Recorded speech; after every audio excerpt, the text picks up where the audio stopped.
শুকনো পাতার নূপুর পায়ে। লেখিকা আয়েশা শেখ। পর্ব ৮। ঝিলমিল চেঁচালেও মেহরাজ ছাড়া আর কেউ শুনতে পায়নি। দাদিমা আর আলতাফ চৌধুরী তখন অফিসে। নাজমা বেগম নিজের ঘরে ছেলেকে ঘুম পাড়াচ্ছে। দিঘিও নিজের রুমে। তবে মেহরাজ শুনলেও ভাতিজির চেঁচানোকে পাত্তা না দিয়ে রুমে চলে গেল। এদিকে ঝিলমিল যেন একটা আস্ত হেলিকপ্টার। ভোঁ ভোঁ করে ডানা মেলে সেকেন্ডের মধ্যে নিচে এসে ল্যান্ড করল ও। এক ছুটে বালির স্তূপের সামনে এসে বারিশের পাশে বসল। নিচে পড়ে থাকা একটা ছোট কাঠের টুকরো কুড়িয়ে নিয়ে বারিশের পেটে মৃদু খোঁচা মেরে বলল, চাচ্চু, বেঁচে আছেন আপনি? এখানে পড়ে গেলেন কিভাবে? এই চাচ্চু। আর একটা খোঁচা মারল সে। বারিশের কোনো সাড়া নেই। ঝিলমিল কাঠের টুকরো ফেলে দিয়ে বারিশকে ঠেলতে শুরু করল। উঠুন, আমি সাহায্য করছি। দেখি। উহোহো, আপনি মানুষ নাকি পাথর? মেহরাজ চাচ্চু, তুমি কি বের হয়ে আসবে? তোমার বন্ধু কিন্তু মরে যাচ্ছে। বারিশের এই দানবীয় ওজনের বডি একা নাড়াতে গিয়ে ঝিলমিলের নিজেরই দম বেরিয়ে যাওয়ার অবস্থা হল। সে কোমরে হাত দিয়ে দাঁড়িয়ে হাঁপাতে হাঁপাতে ওপরের জানালার দিকে তাকাল। বাড়ির একজনও বের হচ্ছে না। বারিশের দিকে একবার তাকিয়ে আবারও ওপরের দিকে মুখ করে চিল্লানো শুরু করল, ও মেহরাজ চাচ্চু, তোমার প্রিয় বন্ধু এখানে চিতপটাং হয়ে পড়ে আছে। জলদি বের হও, নইলে পরে কিন্তু ডেড বডি টানতে হবে। মেহরাজ এবার ঘরের জানালার পর্দাটা সরিয়ে ঘাড় বাঁকিয়ে নিচের দিকে তাকাল। আর তাকানো মাত্রই তার বুকের ভেতরটা ধক করে উঠল। দেখল তার প্রাণের বন্ধু ভেজা বালিতে মাখামাখি হয়ে হাত পা চারপাশে ছড়িয়ে নিথর হয়ে পড়ে আছে। সে এক মুহূর্ত সময় নষ্ট না করে ঝড়ের গতিতে সিঁড়ি দিয়ে নেমে যত দ্রুত সম্ভব সেখানে গিয়ে পৌঁছাল। বারিশের পাশে হাঁটু গেড়ে বসে ওর অবস্থা দেখে মেহরাজের গলা শুকিয়ে কাঠ। ঝিলমিলের দিকে তাকিয়ে জিজ্ঞেস করল, ওর এই অবস্থা কিভাবে হল? ঝিলমিল হাত দুটি উল্টে বলল, মনে হয় ছাদ থেকে পড়ে গেছে। কিন্তু কিভাবে? মেহরাজের কণ্ঠে তীব্র অবিশ্বাস আর আতঙ্ক। আরে ধুর চাচ্চু, কিভাবে পড়েছে সেটা পরে ভাবা যাবে, আগে তো বাঁচানোর ব্যবস্থা করো। বেঁচে থাকলে তার থেকেই না হয় সব শুনে নিও। মেহরাজ বারিশের পালস পরীক্ষা করতে করতে ঝিলমিলকে বলল, তুই দ্রুত যা, ওদের বাসার সবাইকে ডেকে আন। ফাস্ট। চাচার কথা শোনা মাত্রই এক ছুটে শেহরিয়ার বাড়ির সবাইকে ডেকে আনল ঝিলমিল। মুহূর্তের মধ্যে হইচই পড়ে গেল পুরো বাড়িতে। তৎক্ষণাৎ বারিশকে উদ্ধার করে হসপিটালে নেওয়া হল। মেহরাজও সাথে গেল। ভাগ্যিস সেখানে বালুর স্তূপ ছিল। ভাগ্যিস, না হলে যে উঁচু সীমানা থেকে ছেলেটা পড়েছিল তাতে বেঁচে ফিরত কিনা সন্দেহ। জ্ঞান ফিরতে বারিশের খুব বেশি সময় লাগল না। ডক্টর পরীক্ষা করে জানালেন, ভাগ্য ভালো, হাত ভাঙেনি, তবে মারাত্মকভাবে মুচকে গিয়েছে। তাই একটা শক্ত ব্যান্ডেজ করে দেওয়া হয়েছে। পায়েও এখানে সেখানে একটু আধটু ছিলে গেছে। সতর্কতাস্বরূপ ডক্টর ওকে একরাত হসপিটালেই অবজারভেশনে থাকতে বললেন। কেবিনের বেডে আধশোয়া হয়ে আছে ফাইজান বারিশ শেহরিয়ার। দৃষ্টি সামনের দেয়ালের দিকে স্থির। মুখাবয়ব প্রচণ্ড গম্ভীর আর থমথমে। ঝর্ণা শেহরিয়ার ছেলের পাশে বসে আক্ষেপের সুরে বললেন, তুমি আর কত জ্বালাবে তরঙ্গ? দেশে ফিরেই একটা নতুন কাণ্ড ঘটিয়ে বসলে। তোমার মতো এত বড় ধাড়ি ছেলে ছাদ থেকে কিভাবে পড়ে যেতে পারে? মায়ের এতগুলো কথার পিঠে বারিশ একটা শব্দও উচ্চারণ করল না। করার মতো কথা কি এটা? লজ্জার বিষয় তো। ঝর্ণা বেগম থামলেন না। জারিন পড়ে গেলেও না হয় মানতে পারতাম। তুমি কিভাবে? চঞ্চল শেহরিয়ার স্ত্রীর কাঁধে হাত রেখে থামিয়ে দিলেন, এবার বাদ দাও তো। খারাপ কিছু ঘটেনি, ছেলেটা যে বেঁচে আছে এটাই অনেক। হতেও তো পারত। এমন আস্ত একটা ছেলে হুট করে কিভাবে ছাদ থেকে টপকে পড়ে যায় আমার মাথায় আসে না। ঝর্ণা বেগমের উদ্বেগ যেন কমছেই না। ফরহাদ শেহরিয়ার ভাইয়ের বেডের কাছে এগিয়ে এসে একটু কৌতূহলী গলায় বলল, ভাই, তুই হুট করে ভরদুপুরে ছাদে গিয়েছিলি কি করতে? এবার আর নিজের রাগ আর বিরক্তি একটাও ধরে রাখতে পারল না বারিশ। এমনিতেই মেজাজ সপ্তমে চড়ে আছে, তার ওপর এই এক প্রশ্ন বারবার শুনতে শুনতে মাথা ফেটে যাচ্ছে। হঠাৎ খেঁকিয়ে উঠে বলল, নাচতে গিয়েছিলাম। নাচতে নাচতে পড়ে গেছি। হয়েছে, এবার বের হও এখান থেকে। সবগুলো রুম থেকে বের হও। তার আকস্মিক গর্জন আর রুক্ষ মেজাজে কেবিনে থমথমে নীরবতা নেমে এল। পরিস্থিতি সামাল দিতে মেহরাজ সবার উদ্দেশ্যে বলল, চাচা, চাচি, আপনারা এবার বাসায় ফিরে যান। আমি ওর সঙ্গে আছি। আপনারা গিয়ে একটু রেস্ট করুন। ঝর্ণা বেগম ছেলের রুক্ষ মুখের দিকে কিছুক্ষণ স্তব্ধ হয়ে তাকিয়ে রইলেন, তারপর একটা দীর্ঘশ্বাস ফেলে উঠে চলে গেলেন। ফরহাদ তার ছেলে জারিফকে হসপিটালে মেহরাজের সাথে থাকতে বলে নিজে মায়ের সাথে রওনা দিল। তাদের আবার সকাল সকাল অফিসে যেতে হবে। জারিফ কেবিন থেকে বের হয়ে করিডোরে গিয়ে বসে। সবাই চলে যেতেই মেহরাজ বারিশের বেডের কাছাকাছি এগিয়ে আসে। তারপর একটু গলা খাঁকারি দিয়ে বলল, ঝিলমিল যদি না দেখত তাহলে তো আরও কয়েক ঘণ্টা ওখানেই বালির মধ্যে পড়ে থাকতি। তুই কি বললি? মনোযোগী হল বারিশ। ওর তীক্ষ্ণ দৃষ্টিটা এবার সোজা এসে ঠেকল মেহরাজের মুখে। বললাম, আমার ভাতিজি ঝিলমিল তো তোকে ওভাবে পড়ে থাকতে দেখে চেঁচাতে চেঁচাতে সবাইকে জানিয়েছে। ও না থাকলে তো কেউ জানতেই পারত না। বারিশ একটা তপ্ত নিঃশ্বাস ফেলে আবারও আগের মতো চুপচাপ বসে রইল। মেহরাজ এবার বেডের পাশের টুলটায় বসে আবারও গলা খাঁকারি দিল, তা ছাদ থেকে পড়লি কিভাবে তুই? এবার অগ্নিদৃষ্টিতে মেহরাজের দিকে তাকাল বারিশ। মেহরাজ 2 হাত তুলে বলল, দেখ, একদম ওভাবে তাকাবি না। তোর মতো একটা দামড়া ছেলে নিজের বাসার ছাদ থেকে পড়ে গেল। I mean this is ridiculous. বারিশের কাছ থেকে কোনো জবাব এলো না। ও পাথরের মতো মুখ করে রইল। বেশ কিছুক্ষণ নীরবতা বিরাজ করল কেবিনে। বারিশ নিজের মচকে যাওয়া হাতটার দিকে তাকাল। তারপর একদম নিচু আর গম্ভীর গলায় বলল, তোর ভাতিজির লীলাখেলা দেখতে গিয়ে আমার 12টা বেজেছে। ওকে বলে দিস আমার সামনে যাতে না আসে। ধরে আছাড় মারব আমি। মেহরাজ আকাশ থেকে পড়ল, মানে? ও আবার কি করেছে? জানি না। বিরক্তিতে মুখটা অন্যদিকে ঘুরিয়ে আবার সামনে নিতেই বারিশের পুরো মুখটা আরও কুঁচকে গেল। কারণ সামনে দাঁড়িয়ে আছে সেই মেয়েটা, যার কথা ও মাত্রই মেহরাজকে বলল, যেন ভুলেও ওর চোখের সীমানায় না আসে। ঝিলমিলের ঠিক পাশেই দাঁড়িয়ে দিঘি আর নূরজাহান চৌধুরী। নূরজাহান চৌধুরী এগিয়ে আসতে আসতে উদ্বেগের গলায় জিজ্ঞেস করলেন, এখন ঠিক আছো বাবা? কিভাবে পড়ে গেলে তুমি? আহ, আবার সেই একই প্রশ্ন। বারিশ ভেতরে ভেতরে রাগে ফুঁসে ওঠে। তখনই ঝিলমিল আরও এক কাঠি বাড়িয়ে বলল, তখন আমিও ছাদে ছিলাম দাদিমা। কিভাবে পড়ে গেলেন আপনি? ব্যাস, মাত্রা ছাড়াল রাগ।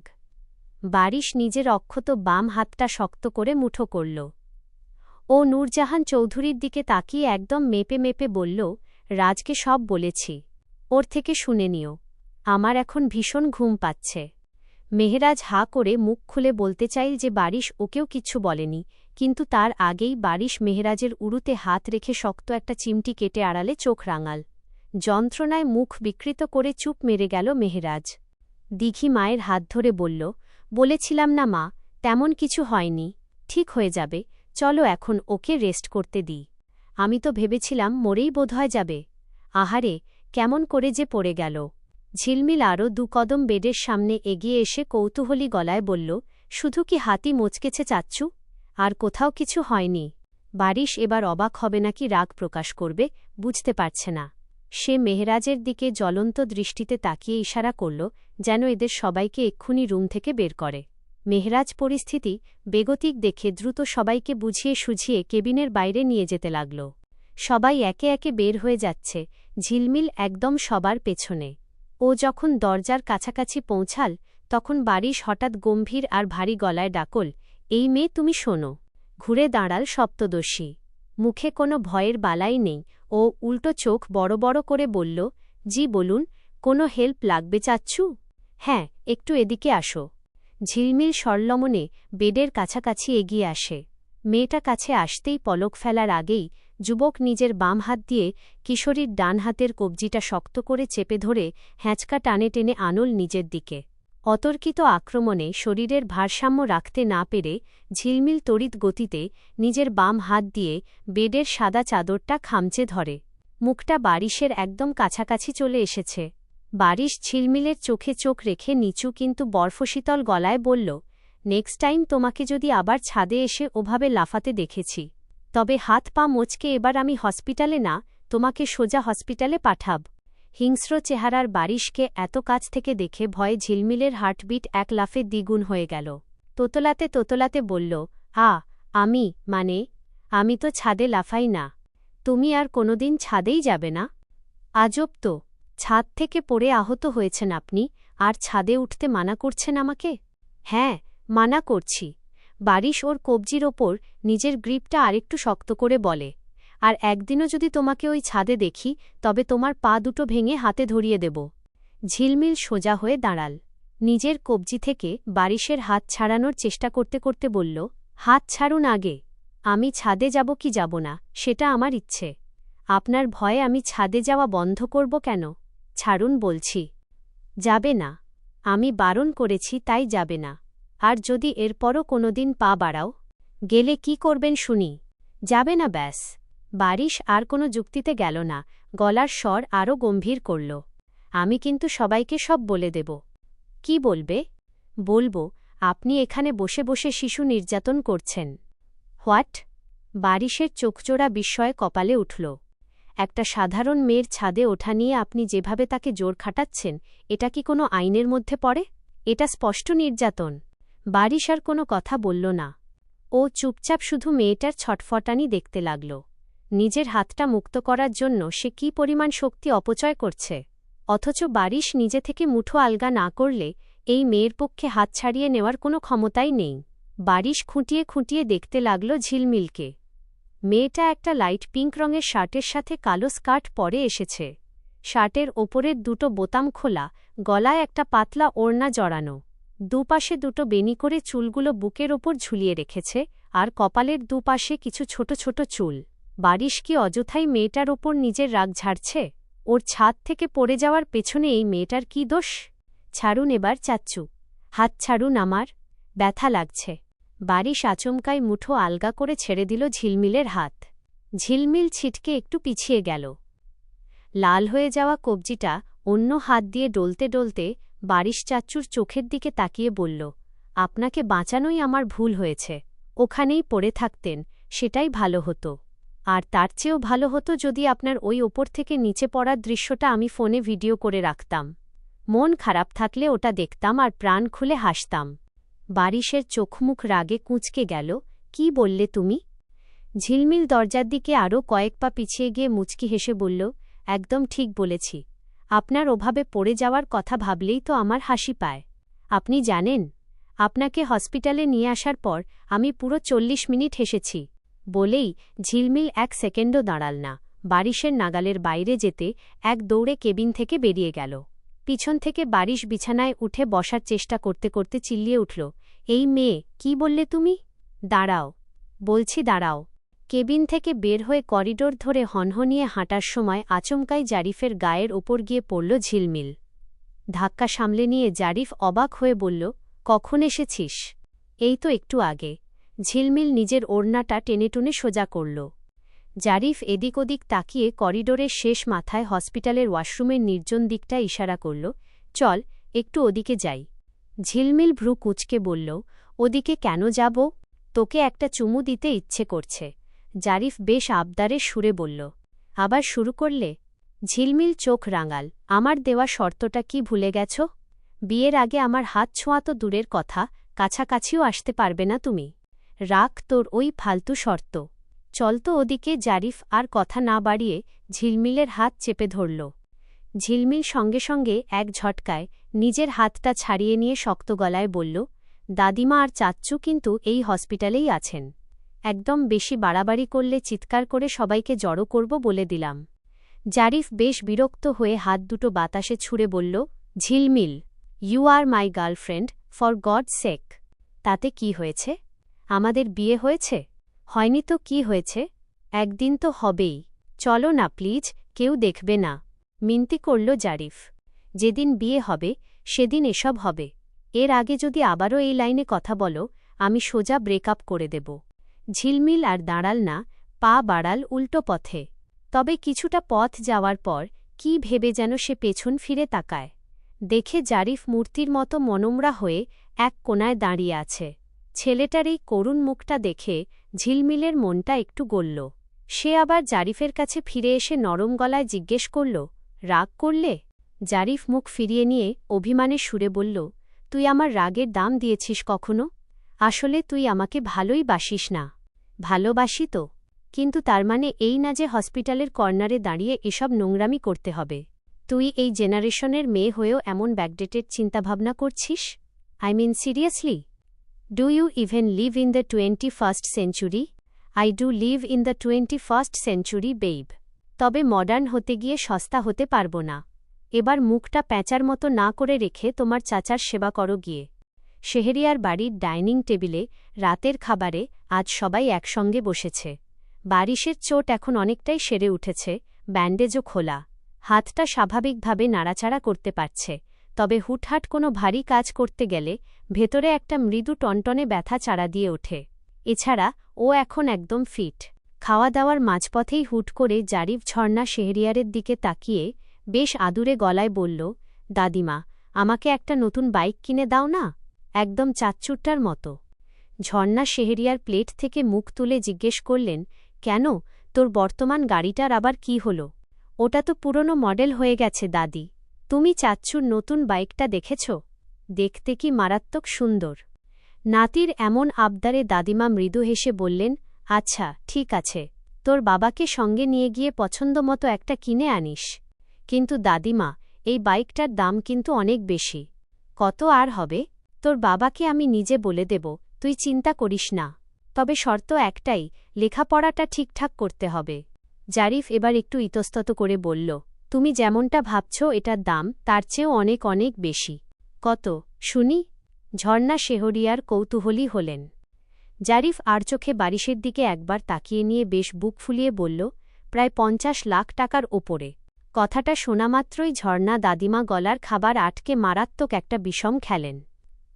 শিউলি বেগম দ্রুত পানির গ্লাসটা শাড়ির দিকে এগিয়ে দিতে দিতে ছেলের দিকে অগ্নিদৃষ্টিতে তাকিয়ে রাগত গলায় বললেন, তোর কি মাথা পুরো বিগড়ে গেছে জারিফ? এতগুলো টাকা খরচ করে তুই একটা মোটরবাইক কিনবি? তোর সাহস তো কম না। জারিফ বলল, চাচ্চুও তো কিনেছে, আমি কিনলে কি দোষ? ঝর্ণা বেগম কোনোমতে নিজেকে সামলে নিয়ে নিজের ছেলের দিকে তীক্ষ্ণ দৃষ্টিতে তাকালেন। খানিকটা অবিশ্বাসের সুরে বললেন, তরঙ্গ, তুমি 50 লাখ টাকা দিয়ে এই বাইক কিনেছ? তরঙ্গ অর্থাৎ বারিশ প্লেটে চোখ রেখেই নির্লিপ্ত গলায় জবাব দিল, না। তাহলে কত? 53,50,000। ঝর্ণা শেহরিয়ারের মনে হল তার রক্তচাপ আচমকা আকাশে উঠে গেছে। তিনি কপালে হাত দিয়ে শিউলি বেগমকে হাঁক ছাড়লেন, বৌমা, আমার জন্য বরফ আনো। দ্রুত যাও। বারিশের বাবা আর বড় ভাইও এতক্ষণ চুপচাপ খাচ্ছিলেন, তারা দুজনেই চরম অবাক চোখে তার দিকে তাকিয়ে রইলেন। শিউলি বেগম তড়িঘড়ি করে ফ্রিজ থেকে বরফ এনে শাশুড়ির মাথায় চেপে ধরলেন। ঝর্ণা বেগম বরফের ঠান্ডায় চোখ জোড়া বন্ধ করে তীব্র আক্ষেপের সুরে বললেন, একটা বাইকের পেছনে তুমি 53 লাখ টাকা উড়িয়ে দিলে। তোমার মাথা কি আদৌ ঠিক আছে তরঙ্গ? এই টাকাটা যদি ব্যবসায় ইনভেস্ট করতে, তবে এতদিনে দ্বিগুণ লাভ উঠে আসত। টাকা আমার, শখও আমার। এখানে অন্য কারো কথা বলার সুযোগ নেই আম্মা, খেতে খেতে বলল বারিশ। তাই বলে তুমি এত টাকা দিয়ে বাইক কিনবে? গাড়ি কিনলেও মানা যেত। বারিশ এবার খাওয়া থামিয়ে মায়ের দিকে তাকাল, আমি আমার নিজের টাকায় কিনেছি, এত সমস্যা কোথায় তোমাদের? সেটাই, ওর নিজের টাকায় কিনেছে, বাদ দাও। চঞ্চল শেহরিয়ার স্ত্রীকে থামাতে চাইলে ঝর্ণা শেহরিয়ার আরও রেগে যান। সব সময় আমাকে থামাবে না তুমি? নিজে উপার্জন করে বলে যা খুশি তাই করে বেড়াবে? কেনার আগে আমার কাছে একবার জিজ্ঞেস করারও প্রয়োজন মনে করল না। ফরহাদ এবার মায়ের রাগ ভাঙানোর চেষ্টায় বললেন, আম্মা, তরঙ্গ তো আর ছোট নেই। জিনিসটা ওর ভালো লেগেছে, তাই কিনেছে। ছাড়ো এখন। ঝর্ণা শেহরিয়ার কিছুতেই শান্ত হলেন না। তিনি মুখ উঁচিয়ে আরও কিছু বলতে চাইলেন, কিন্তু তার আগেই ডাইনিং টেবিল কাঁপিয়ে এক অভাবনীয় কাণ্ড ঘটল। বারিশ আচমকা নিজের খাবারের প্লেটটা সশব্দে ফ্লোরে ছুঁড়ে ফেলে দিল। ঝনঝন শব্দে থালাটা ভেঙে টুকরো টুকরো হয়ে গেল, খাবারগুলো ছড়িয়ে পড়ল মেঝেতে। সে তীব্র ক্ষোভে দাঁড়িয়ে চিৎকার করে বলল, আমি আমার টাকা দিয়ে বাইক কিনি কিংবা ড্রেনে ফেলে দিই, সেটা সম্পূর্ণ আমার ব্যক্তিগত ব্যাপার। তোমার কি আম্মা? তোমার কি? I can do whatever I want with my money. এমন বাইক একটা কেন, 50টা কেনার ক্ষমতা আমার আছে। আমার কোনো বিষয়ে তুমি একদম নাক গলাবে না। কথাটা শেষ করে বারিশ এক মুহূর্তের জন্য জারিফের দিকে তাকাল। জারিফ তখনও মুখে হাত দিয়ে মিটিমিটি হাসছে, যেন পুরো টেবিল জুড়ে এই তুলকালামটাই সে দেখতে চেয়েছিল। বারিশ হনহন করে চলে যেতে নিলে শিউলি বেগম দ্রুত গিয়ে তার বাহু চেপে ধরলেন, খাবার ফেলে যেও না ভাই, দুটো খেয়ে যাও। খিদে নেই আমার আর। ঘুমাব আমি, সকালে উঠে কলেজে যেতে হবে। শিউলি বেগম পেছন থেকে আরও কয়েকবার ডাকলেন, কিন্তু সেদিকে বারিশের কোনো ভ্রুক্ষেপ নেই। লম্বা লম্বা পা ফেলে নিজের ঘরে ঢুকে সে যত জোরে সম্ভব দরজাটা আটকে দিল। তার পরপরই ঘরের ভেতর থেকে আরও একটা কিছু ভাঙার বিকট শব্দ ভেসে এল। ডাইনিং রুমে তখন থমথমে নীরবতা। রাগে কাঁপতে কাঁপতে শিউলি বেগম নিজের ছেলের কাছে গিয়ে এক হাত দিয়ে ওর মাথার চুল মুঠো করে ধরলেন। উঠ তুই এখান থেকে, আর খেতে হবে না তোকে, যা, সব ঝামেলার মূল তুই। জারিফ মাথাটা ছাড়ানোর চেষ্টা করতে করতে বলল, আমি আবার কি করলাম মম?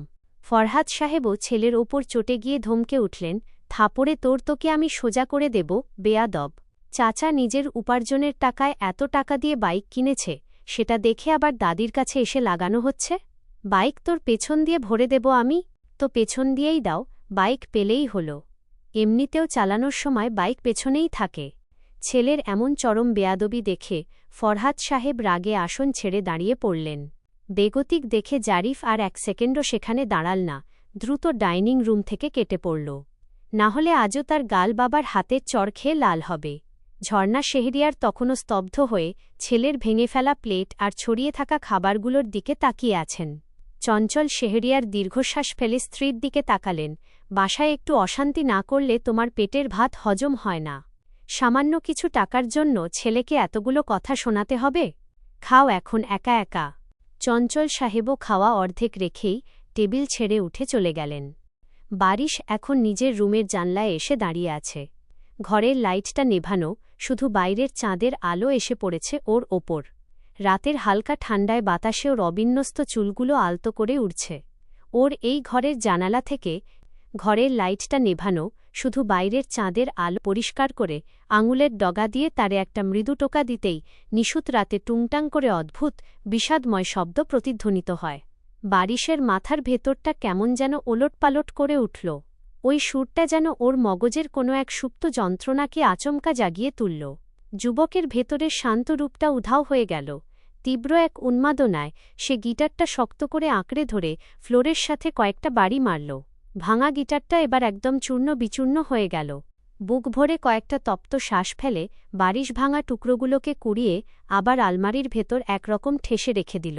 পাল্লাটা দড়াম করে আটকে দিয়ে সে সোজা গিয়ে ধপ করে শুয়ে পড়ল বিছানায়। কোনো দিকে না তাকিয়ে চোখ দুটো শক্ত করে বন্ধ করে নিল সে।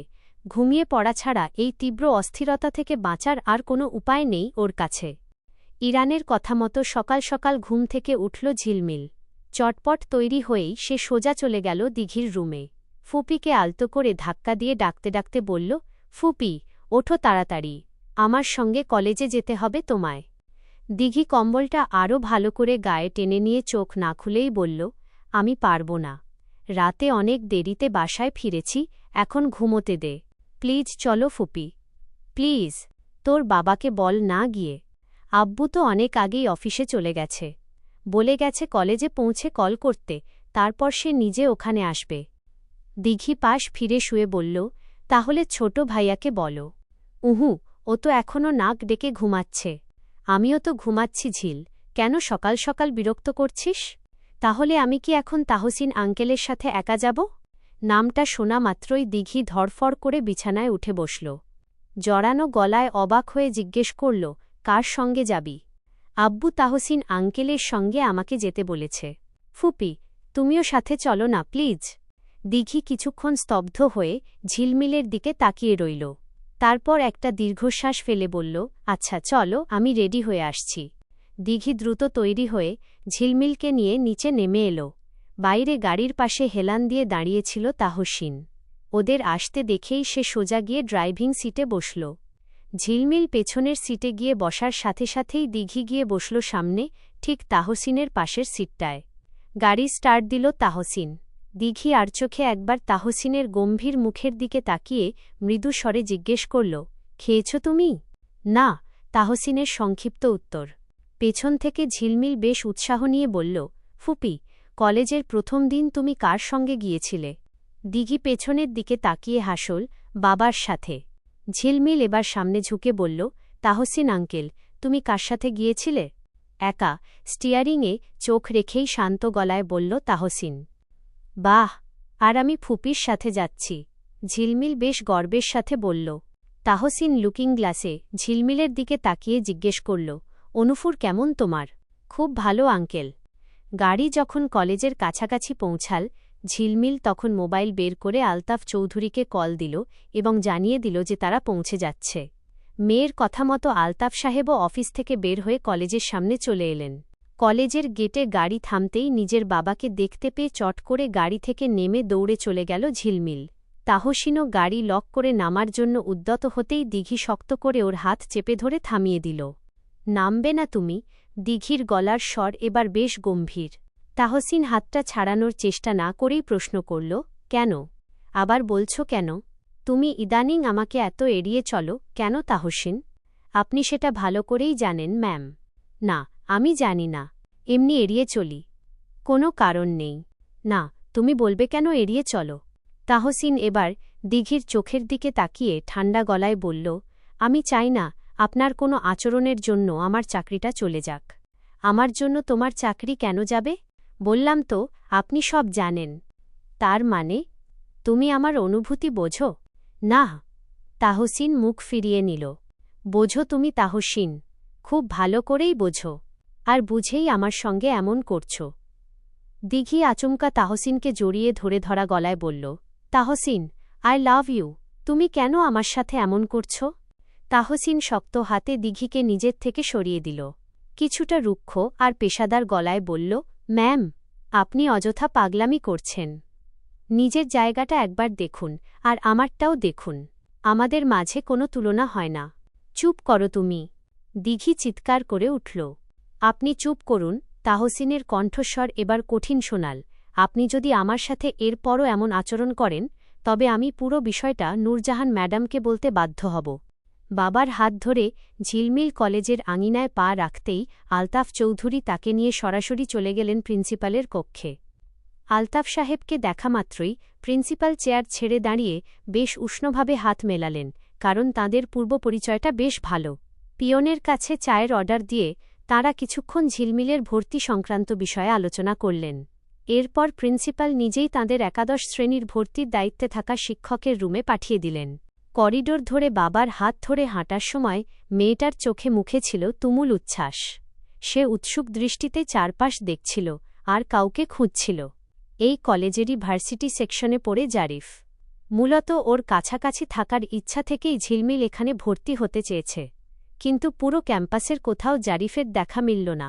হাঁটতে হাঁটতে একসময় তারা সেই নির্দিষ্ট কক্ষে এসে পৌঁছাল যেখানে নতুন শিক্ষার্থীদের ভর্তির কাজ চলছে। সেখানে তখন উপচে পড়া ভিড় ঠেলে সামনে যেতেই আলতাফ সাহেব আর ঝিলমিল দুজনেই যেন আকাশ থেকে টুপ করে পড়ল। কারণ শিক্ষকের আসনে যিনি গম্ভীর হয়ে বসে আছেন, তিনি আর কেউ নন, মেহেরাজের বন্ধু, অর্থাৎ তাদের পাশের বাড়ির ছেলে বারিশ। কিন্তু এটা কিভাবে সম্ভব? ছেলেটার চোখে চশমা, আর চুলের স্টাইলও বারিশের এমন না যেমনটা এই স্যারের চুলগুলো পেছনের দিকে সেট করে রাখা। বাবা মেয়ে একে অপরের দিকে অবিশ্বাসের দৃষ্টিতে তাকাল। তারপর আবারও চোখ ফেরাল সেই ব্যস্ত যুবকের দিকে। চোখে চশমা এঁটে অত্যন্ত মনোযোগের সাথে সে অভিভাবকদের ফর্ম দেখছে আর শিক্ষার্থীদের ভর্তির প্রক্রিয়া সম্পন্ন করছে। কিছুক্ষণ পর ভিড় কিছুটা হালকা হতেই আলতাফ সাহেব ঝিলমিলকে নিয়ে শিক্ষকের টেবিলের সামনের চেয়ার দুটোয় বসলেন। ঝিলমিল একদৃষ্টিতে সেই মুখের দিকে তাকিয়ে থাকতে থাকতেই আসন গ্রহণ করল। আলতাফ চৌধুরী টেবিলের ওপাশে বসা যুবকের দিকে তাকিয়ে মুচকি হেসে বললেন, আপনি দেখতে হুবহু আমাদের পাশের বাড়ির বারিশের মতো। মানে, চোখে চশমাটা না থাকলে পুরো ওই অসভ্য ছেলেটার কপি পেস্ট মনে হতো আপনাকে, তাই নাকি? অসভ্য? চশমার ওপর দিয়ে তাকিয়ে শিক্ষক বেশ কৌতূহল দেখালেন। তা কি অসভ্যতাম করে সে? আরে সে এক চরম অভদ্র। আপনাকে আর কি বলবো, একেবারেই বেয়াদব একটা ছেলে। আলতাফ চৌধুরী যেন মনের ক্ষোভ উগরে দিলেন। বাবার সুরে সুর মিলিয়ে ঝিলমিলও চট করে যোগ করল, হ্যাঁ স্যার, বাবা একদম ঠিক বলেছে। লোকটা আমার চাচ্চুর বন্ধু। ভীষণ বাজে ব্যবহার তার। দেখলেই আমার মেজাজ গরম হয়ে যায়। আসলেই একটা আস্ত অসভ্য। Thank you so much. ওই অসভ্য ছেলেটাই আমি, স্যার চশমা খুলতে খুলতে বলল। সাথে এতক্ষণ পেছনের দিকে টেনে রাখা চুলগুলো হাত দিয়ে সামনে আনতেই বারিশের অতি পরিচিত অবয়বটা স্পষ্ট হয়ে উঠল। তড়িৎ গতিতে চেয়ার ছেড়ে দাঁড়িয়ে পড়লেন আলতাফ সাহেব। আর ঝিলমিল ভয়ার্ত একটা মৃদু চিৎকার দিয়ে উঠল। ওর ফর্সা মুখাবয়ব আতঙ্কে লাল হয়ে গেল। আলতাফ চৌধুরীকে সোজা হয়ে দাঁড়িয়ে পড়তে দেখে বারিশও ভদ্রলোকের মতো আসন ছেড়ে দাঁড়াল। হ্যান্ডশেক করার জন্য বাম হাত বাড়িয়ে দিয়ে বলল, দাঁড়িয়ে পড়লেন কেন? বসুন। আসলে হুট করেই চাকরিটা হয়ে গেল, তাই আগেভাগে জানাতে পারিনি। তবে চিন্তা করবেন না, আজ সন্ধ্যায় বাসায় ফিরেই আপনাদের ওখানে গিয়ে মিষ্টি বিতরণ করে আসব। আলতাফ চৌধুরী স্তব্ধ হয়ে বারিশের বাড়িয়ে দেওয়া হাতটার দিকে তাকিয়ে রইলেন। কত বড় বেয়াদব হলে হ্যান্ডশেক করার জন্য বাঁ হাত এগিয়ে দেয়। ভদ্রলোকের সেই তীক্ষ্ণ দৃষ্টি অনুসরণ করে বারিশ নিজের হাতের দিকে তাকাল, তারপর জিহ্বা কেটে বলল, ওহ সরি। এবার সে ডান হাতটা বাড়িয়ে দিল। কিন্তু আলতাফ চৌধুরী যেই হাত মেলাতে নিজের হাতটা বাড়ালেন, বারিশ বিদ্যুৎগতিতে হাতটা টেনে নিয়ে বলল, থাক, বাদ দিন। আপনার হাতে জীবাণু থাকতে পারে। অপমানে আলতাফ চৌধুরীর চোখ দুটো রাগে লাল হয়ে উঠল। বারিশ অবশ্য সেদিকে পাত্তা না দিয়ে মুখে হাসি ঝুলিয়ে বলল, আরে বসুন না। আলতাফ চৌধুরী আর এক মুহূর্ত সেখানে থাকতে চাইলেন না। তিনি মেয়ের দিকে তাকিয়ে কড়া গলায় বললেন, মামুনি। জি আব্বু। চলো এখান থেকে। আমি তোমাকে এর চেয়েও অনেক ভালো কলেজে ভর্তি করাব। না আব্বু, অসম্ভব। আমি এখানেই ভর্তি হব, ঝিলমিল একরোখা গলায় বলল। কথা শোনো ঝিলমিল, এখানে কি সমস্যা আব্বু? এখন তো আরও ভালো হলো, আমার চাচ্চু আছেন এখানে। তাই না চাচ্চু? শেষের অংশটুকু ঝিলমিল বেশ সংকোচ আর জড়তা নিয়ে বলল, কারণ মাত্র কয়েক সেকেন্ড আগেই এই লোকটার নামে এক গাদা বদনাম সে নিজের মুখে করেছে। বারিশ বাঁকা হেসে কণ্ঠ নামিয়ে জবাব দিল, একদম ঠিক বলেছ মামুনি। তবে আমার ব্যবহার নিয়ে ভেব না, এখানে সেটা আরও দ্বিগুণ খারাপ হবে। ঝিলমিল ঠোঁটে কৃত্রিম হাসি ফুটিয়ে বলল, হি, কোনো সমস্যা নেই চাচ্চু, আমি মানিয়ে নেব। বারিশ ফর্মটা হাতে নিয়ে কলম ঘোরাতে ঘোরাতে বলল, দেখা যাক। চলবে।